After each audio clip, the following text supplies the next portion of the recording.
Okay, so here's a tip. When you find yourself or your opponent at one, at the end of the feet, there's lots of things you can do. But here's something, a little tip to stand from this position standing, and then the person when he's on the knees down, one knee up, one knee down, you can do the same thing. And there's many variations of it, but it's safety. I always want to keep my body aligned. I don't want to have my body twisted.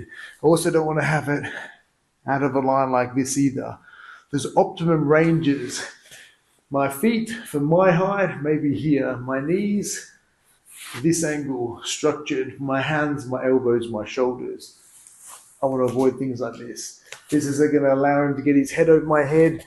He's going to fix himself on me, and it's going to put me in a bad position.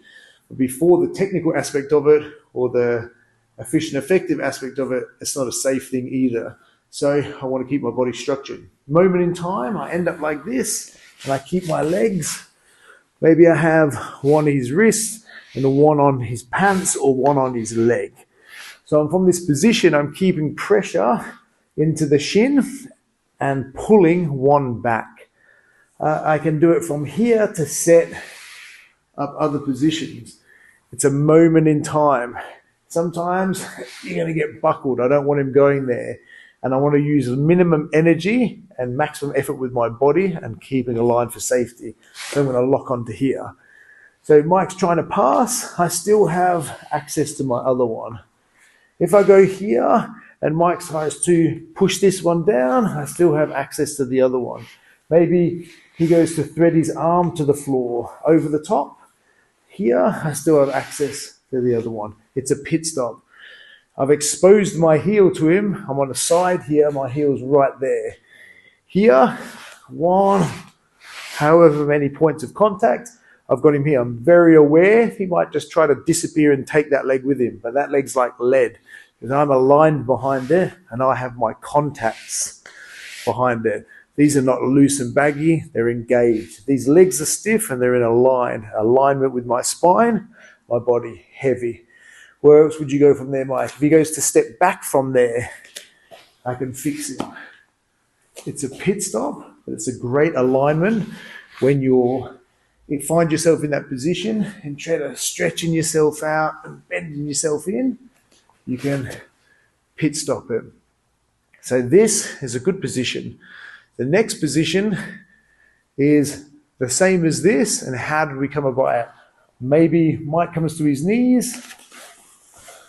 Here, maybe I've got my knee shield, I'm in a half guard. I've gone to my knee shield here, and he's folded it here. Or he's tried to put his hand through and fold it, using his body. Either way, he's folded my leg. It was useful like this, it's no longer useful here. So if it goes onto his hip, there's a lot of pressure in his hip and he can push with his hip or he can pull away and move around with his hip. So I don't go to his hip, I go to his thigh, just as we did when we were standing up. In this position, I now have his thigh. Of course, I have contact with him. However, I can get contact, 3 to 4 points contact minimum. And I'm aligned again, same position. It's a pit stop. Maybe I've come from half guard, ended up getting in front, can't go push him away with it. I can only sneak it in. So I'll just sneak it and put it on his thigh. The one on top pushes as the one on the bottom pulls, and I anchor him. It's not a magical move. It definitely cuts into your quad though. He can't go forward. He has to go left or he has to go right. He has to make a choice. He can try and barrage forward, but anytime I can fix and then I can go again. So it's a setup, it's a pit stop, and it's all from your structure and alignment.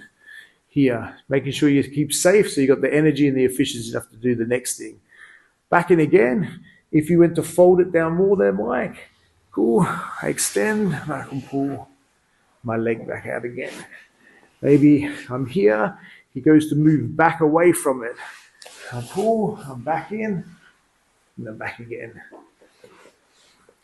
Same position, cutting across his thigh. One on the bottom's pulling, one on the top's pushing. Connect, however you need to connect, but make sure it's aligned so I'm not twisting my body back. Now I'm disconnected again. So maybe it might be under him, maybe it might be here, maybe it might be here, but as long as you have a connection. A push-pull, have a sit in it and see where your partner can go. Any movement back can adjust, they'll fix it, recover. Any movement left or right, the same thing's going to happen.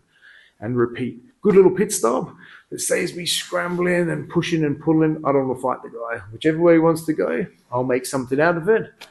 I'm always going to be safe.